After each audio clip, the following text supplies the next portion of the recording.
New owners take over the keys to the Country Club Plaza. Will it make a difference? Kansas City gets an important World Cup trial run this week, just as major drama erupts. The head of Kansas City's World Cup committee abruptly resigns. Now what?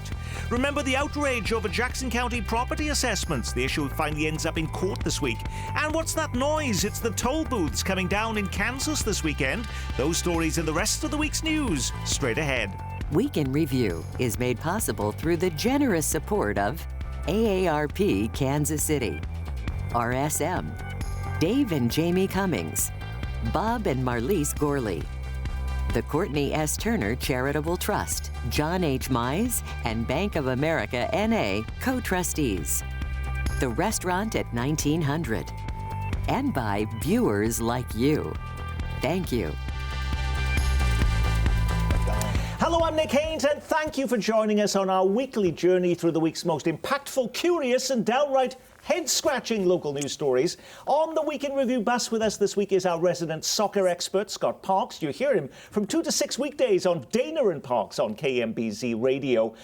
From the anchor desk at KMBC 9 News, Chris Ketz is with us, along with former Kansas City Star newsman Dave Helling, and from the Kansas City PBS newsroom, Flatlands senior reporter Mary Sanchez.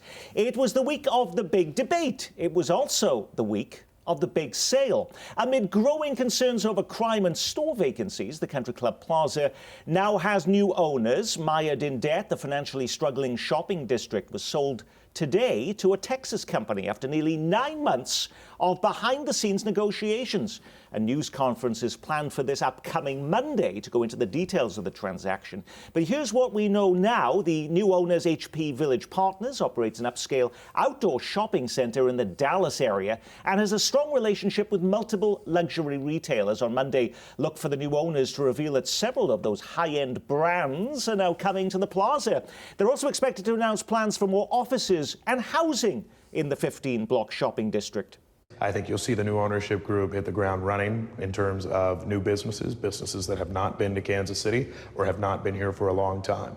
But Chris Ketz, how much difference can a new owner really make to the plaza's two biggest problems, rapidly changing shopping habits and stubbornly high levels of crime? And also in a market that has been traditionally considered soft when it comes to retail. So that's something else to take into consideration moving forward. But there does seem to be some very early optimism by stakeholders in and around the plaza. There seems to be some confidence that maybe this is the company that can breathe new life into the plaza. We still don't know what sort of a mix in terms of retail, residential, office. We still don't know a lot of the details of what they plan to do, but it's very early. I hesitate to say so far so good, but Monday's news conference will be interesting. Crime has been a pesky problem for the plaza, and you were with the police chief this week at a conference where she mentioned the plaza. Well, yes, actually, it came out several times. She was with the U.S. Mayor's Conference last week, and then yesterday she addressed a group of women leaders. And the issue of the crime in the plaza did come up. If a crime occurs on the plaza, more than likely it's because of your car. You left something in your car unsecured, you left your car unlocked, or someone broke into your car to get something. That's the largest amount of crime on the plaza. And people kind of lose sight of that. But that really needs to be emphasized. The mayor went to Dallas to recruit the company to make sure this deal was going to go through. What we don't know at this moment in time is what the city is going to offer, if anything, in terms of public help, tax incentives. And you can guess, given the age of the infrastructure, Nick, and some of the internal problems for those properties, that there will be a sizable public ask to improve the product. In return, though, the plaza may have to offer increased revenues from sales tax and sales and get the tenant mix right, return that neighborhood to the destination it once was. I think that's the problem today. It's not considered a destination anymore. Streetcar should help. And if they can make that kind of commitment to have enough businesses and the right tenant mix, then I do think the city will look favorably on some incentives. Scott, the plaza's new owners say priority number one is what to do with that mammoth hole left behind. Remember when the Nordstrom department store was going to go and then decided to walk away from all of that? What happens in that space? Is there a different view of that space today? I'm assuming it's a little small to shoehorn a new stadium Well, you for can't, the, you can't put the Royals there. No, the Royals are not going to the plaza. Practice facility. Obviously, the west side of the plaza is priority number one. But to follow up on what Mary said, I think changing the stigma that the plaza has become a little dangerous is absolutely key. And how you solve that obviously is more security, of course, but you've got to change that stigma because there are people, the plaza doesn't just serve Kansas City. A lot of the people that go to the plaza are from Johnson County. They go there to eat, they go to there to shop. If they don't feel safe, or if the stigma is that they won't feel safe, they won't go, especially on Friday and Saturday nights. They must understand that, though. They operate a similar type of facility in Dallas, high end. They don't have crime problems there. Dallas is also a much larger market than Kansas City, and so you have an opportunity, more of an opportunity for stores like that on the high end to be successful. And again, we don't know what sort of mix that these new developers have in mind, and certainly, as Scott, and it was an excellent point, the new owners have to address that perception. That it's not safe to go on the plaza, and that may, even before the Nordstrom, that may be priority one. Whether it's true or not. Yeah. Well, there's a lot of things that you can do, though, that will make people feel more safe in terms of lighting in the parking garages. There's little cubby holes in stairwells that, frankly, I won't walk down later at night if I'm alone. I won't. I play tennis nearby, and we'll walk together in pairs to our cars. Just to be Well, you safe. don't have to worry about that any longer because they may take out the tennis courts. I heard that was East side. Wait, I mean, they're finishing the resurfacing. The city spent $500,000 to do that. So I think they're safer now with USDA for a year. Well, 2 years from today, we are going to have a lot of people here because Kansas City is going to be in the middle of hosting the World Cup. But planning for the biggest event in the city's history was thrown into turmoil this week as the person put in charge of leading the effort abruptly resigns. Kansas City's World Cup director, Catherine Holland, isn't saying what's behind her sudden departure. Is anyone else talking? And what impact does this have on our efforts to prepare for the most complex event the city has ever put on, Scott? Well, why she resigned is unknown. I think it has a lot to do with, or at least what I'm hearing, is that she was at the top, but her words were not being heard, so to speak. But one thing I thought about this morning as I was getting ready to come in here today was Kansas City has no idea, I don't think, the magnitude of what they're about to get. This is the Super Bowl on steroids. And if we get the base camps, which I know Kathy Nelson has petitioned for, 3 base camps, that's even bigger than getting the World Cup because those fans will come here, they will stay here, they'll fly out to whatever city their team is playing in, and then they'll come back. And the economic impact of a base camp on any given city is gigantic. Now, why she left, I don't know. But we were talking a little bit about this before the show.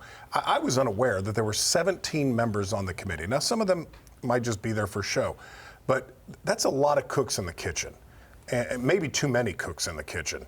And if she's not being heard, or she doesn't perceive that she's being heard, that may have had something to do with her departure. But what we're about to get in 2 years, Kansas City it's going to be so incredible, so amazing. I mean, you think about the NFL draft, that was huge. But what is coming with the World Cup cannot even be put into words. Which is why it's so important that Kansas City not screw this up. Right. And there are probably people who will say, well, if you're going to make a change like this, do it now as opposed to 3 months out. But the issues that come with the World Cup, especially transportation, the challenges that are being faced are so great that, and the clock is ticking even as we speak. 26 will be here before we know it, and but Kansas City just not a good look. Kansas City just hired Julie Lorenz, who is the former Kansas Transportation Director, former head of HNTB, viewed very highly in the transportation space. She could step in if the biggest Achilles heel today is transportation. Don't we have somebody who can take the reins and make sure we don't have these problems? That is certainly the hope. Except that, who would want that job? If Catherine Holland is right in that she's not being listened to, who would replace her that would be listened to? Now, if it's Julia Lorenz, for example, she would want some assurances, one would think, about her executive authority in that position, maybe assurances that Holland never got or didn't get when she asked for them. But the reason it's such a bad look with 2 years to go is it suggests that it's difficult for the leadership to settle into the roles that they need to be settled into to address not only transportation but all the other concerns. All this drama was taking place in a week in which Kansas City was getting an important World Cup trial run as it co-hosts the 16-nation Copa America tournament. It's considered a mini World Cup and features the best soccer teams in North and South America, from Canada to Chile. On Tuesday night, Children's Mercy Park hosted a group stage match between Peru and Canada. And on Monday, the U.S. national team will be here playing Uruguay at Arrowhead Stadium. Now, in South America, perhaps the planet's most successful and soccer-crazed continent, it is a massive deal. But did Kansas City care this week, Scott? Kansas City did not. We see a lot of empty seats in that stadium. There were, and keep in mind, as a season ticket holder, I know I get chastised for saying that too much. When Sporting Park holds 18,000 people on a great night. There were 12,000 here the other night. Copa America, and no offense to Copa America, but it is the ugly stepchild to the Euro Cup. It really is. What this was a test run for the World Cup. But what concerns me is on Monday night when the United States plays Uruguay at Arrowhead Stadium, first of all, that field is not FIFA regulated. It is too small, and it has not been fixed for the World Cup in 2026 yet, and won't be for another year. There are going to be a lot of empty seats. The U.S. men's team is not the U.S. men's team of 1994. Okay, but isn't that going to be the greatest fear of our World Cup host committee here in Kansas City, our city and political leaders, if they see cameras when the World Cup in 2026 arrives and we see half-empty stadiums in Kansas City, Chris? I don't know that we're going to see that necessarily in 2026. And I would go back to something that Scott said. I question how much of a test run this really was for the World Cup, given that we're kind of talking about apples and oranges here in terms of soccer. Well, how much, by the way, in terms of the lack of people, butts in seats at the stadium this week, how much of that was to do with the heat? With Kansas City flirting with 100-degree temperatures, one of the assistant referees collapsed on the field. Remember, Kansas City will be hosting the World Cup at this same time of year in 2026, and Arrowhead offers no respite from the sun. Is that a new problem to be solved along with the transportation issue? Mary? I don't think it's a new problem. I mean, anytime that you have a sporting event, you obviously have a whole lot of medical team there. And when you have that many fans, that goes along with issues of security, is that you need to make sure that everyone is safe, healthy, well cared for. One of the things that they do to solve that is that they start the games later.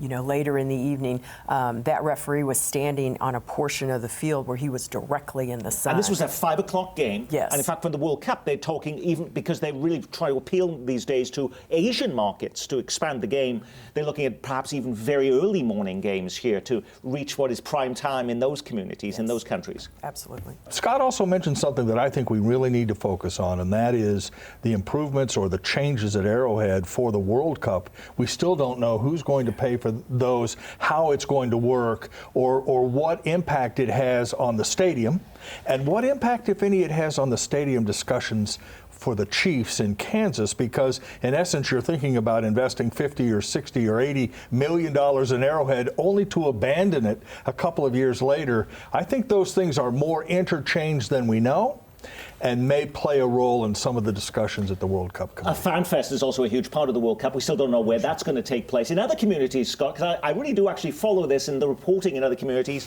they're all ringing alarm bells about the lack of information from FIFA, what's happening, and yet here we've always said, oh yeah, everything's fine. We don't seem to want to air our dirty laundry here when it comes to those types of questions. FIFA's a very controversial organization, as everybody knows.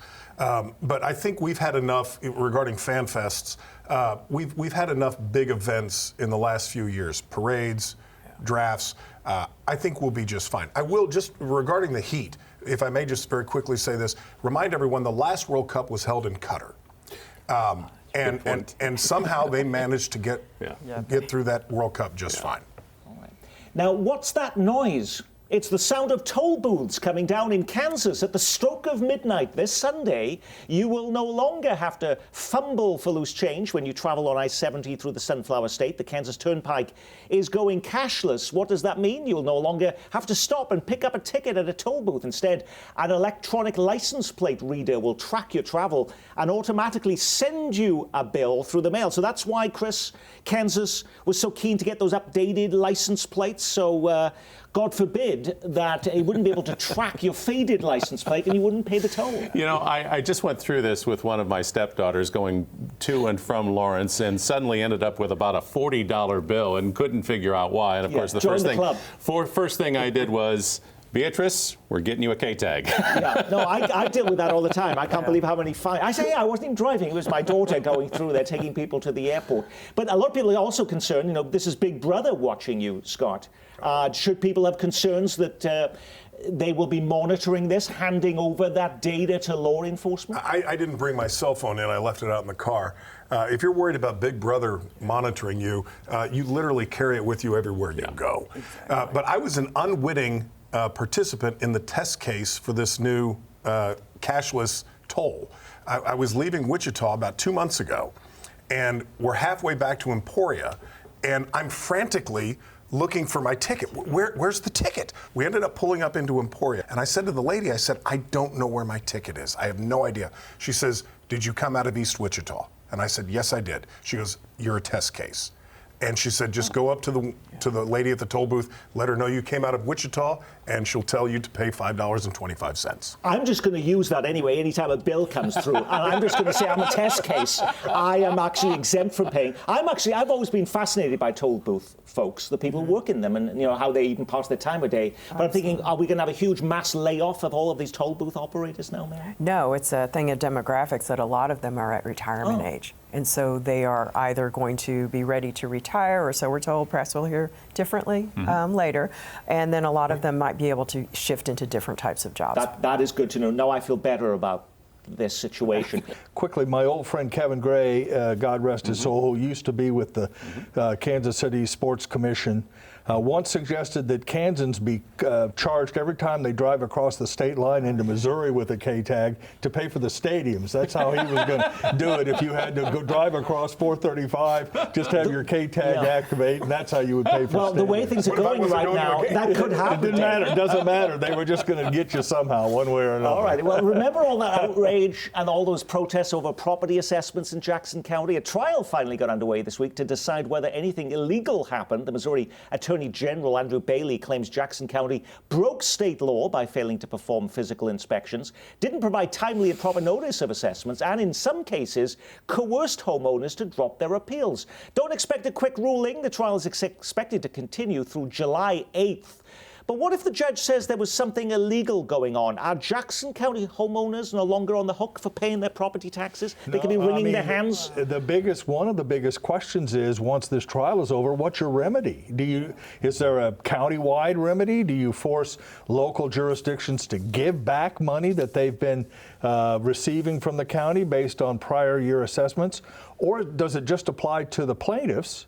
Or the state, in which case some people who didn't get into the case have to pay the full amount. It's a very, very messy situation. That's one of the reasons, Nick, why solving the assessment problem in Jackson County is so difficult, because if you do it for one, you've got to do it for everybody, and then you're really in a pickle. Well, and there are so many taxing entities that people don't realize within the county. And some of the top ones are the school districts. And they're the ones actually saying, keep it as it is. Absolutely, because they have more money coming off of those property taxes, because we fund public education largely through property taxes. And it's hard not to think that once a decision is made that appeals will soon follow. Oh, yeah. Well, last week, passions ran high over the vote in Kansas to dangle billions of dollars in front of the Chiefs and Royals to slip over the state line, while reactions swung from giddy excitement to panicked alarm. Sports Illustrated this week offers a third view. Should we even care? The sports magazine claims most people on the east and west coasts already think the Chiefs and Royals play in Kansas, and they point out how commonplace it has now become for teams to play outside of the cities that bear their names. The Las Vegas Raiders don't play in Vegas. They play in nearby Paradise, Nevada. The Cowboys don't play in Dallas, but in the city of Arlington, Texas. And the New York Jets and New York Giants play in East Rutherford, New Jersey. So, Scott, should we stop with the long faces and sobbing in our shoes and just be happy the teams are going to be here in the Metro? 1/3 of NFL teams don't play in the city that bears their name. San Francisco does not play in San Francisco. Everybody connects the New England Patriots with Boston. They do not play in Boston. 1/3 of NFL teams don't play in the city that they're named after. I couldn't care less what people on the East and West Coast think. I think it is a big deal here in this town. It is a source of pride that the Chiefs play in Kansas City, Missouri, that the Royals play in Kansas City, Missouri. But if I had a crystal ball, the Royals are going to stay in Kansas City, Missouri, and the Chiefs will soon be located west of the Legends. I would agree with Scott. I don't know about necessarily the predictions, but as far as caring, we call that flyover journalism to a certain extent. It's the view from a coast that doesn't really understand or know this market necessarily. You know, it's just a thing of cities, of how they've grown and changed, that all these teams end up outside of their city limits. But it sure as heck matters in terms of prestige, in terms of the tax base, in terms of all sorts of financial things. And parochialism is still very much Absolutely. alive and well in communities, especially like Kansas City, especially on an issue like this. I don't think it makes a lot of difference with the Chiefs. I do think it makes a difference with the Royals. I do think people think of Major League Baseball, which is the first big major league sport to ever come to Kansas City, sort of belongs in Kansas City, Missouri. With the Chiefs, it's, if they're out at the Legends, I think people will accept that. And I do think eventually, Nick, there will be a recognition that having one team in Kansas and one in Missouri is probably the most equitable way, the fairest way to involve the entire Metro in financial support for these franchises, rather than what's been the case for 50 years, which is to ask Jackson Countyans to pay for everything, and everyone else gets a bit of a free ride. And just in advancing the story just a little bit, Chris, I was surprised to see a news report on your own station, KMBC, talking about how Bob Kendrick, the head of our own Negro Leagues Baseball Museum, now advising the Nashville group that wants to bring a baseball team there. Now, he was part of the leadership group on that recent stadium tax here in Kansas City. Has he swapped sides? No, I don't think he's swapped sides. He has been connected with that Nashville effort for some time now, so this isn't anything necessarily new. Listen, I think Bob Kendrick's heart is and will continue to be in Kansas City. I don't think there's much to worry about there.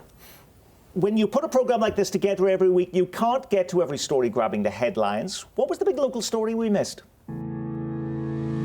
Kansas Cityans spend the week trying to beat the heat as we hit 100 degrees for the first time this year.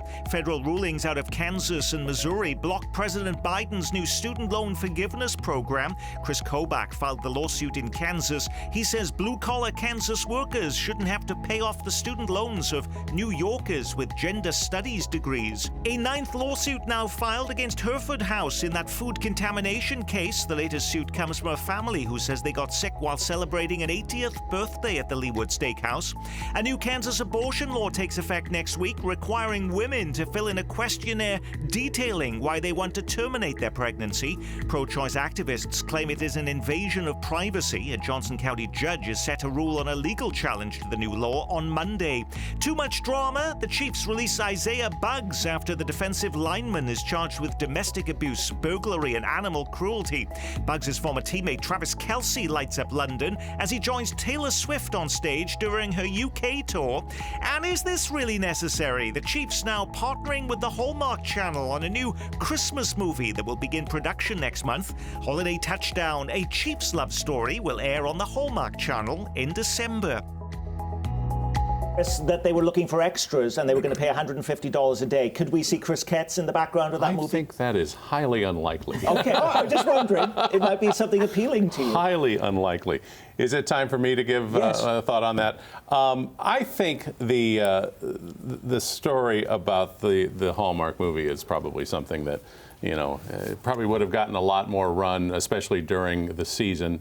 It looks like it's going to be. It's one of those fun things that when you win as many Super Bowls as they have, this is the kind of attention that you get. But it's not 93% of the entire news cycle is dedicated to the Chiefs, though, in this community right now. Scott? Chris has stolen my thunder. I was going to mention the Chiefs Hallmark movie as being the story that we missed on the show today. It's going to be terrible. Absolutely terrible. There's never been anything on the Hallmark Channel that's been worthy of watching. And when we read the synopsis of the plot, if there is such a thing, it's bad. Funding, by the way, for this program and for Kansas City PBS provided by Hallmark. Sorry, we really apologize for Scott's remarks. No, Mary. I'm not going to take on Hallmark movies. I mean, they're nice in that you always know how they end. They always end on an uplift, happy, even like the woman who's been like the bad girl in it usually finds a redeeming quality. So it's nice. However, I did not choose that. Okay. I'm choosing something going back to sports. Bo Jackson will be inducted into the World's Hall of Fame on Saturday. And if you missed his era, go back and watch some tapes. The man is amazing.